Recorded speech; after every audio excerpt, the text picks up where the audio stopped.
Hi everyone, welcome back to this channel. Today I'm going to show you how to fix laptop keyboard keys not working.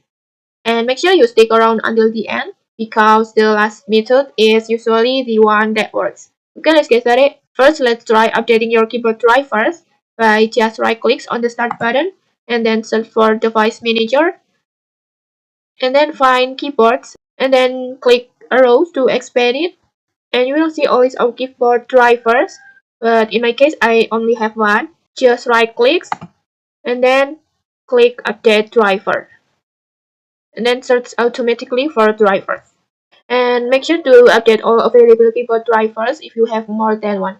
And once you're done, just restart your computer and after it boots up and trying using your keyboard again.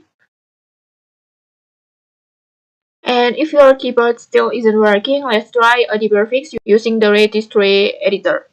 In the search bar, just search for run, this one, and then just click it, and then just type regedit, this one, and then OK, and then expand HQ local machine, this one, and then just search for system, then expand it,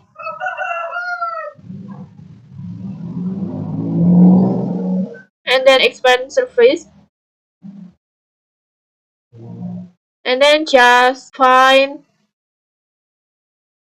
I8042PRT,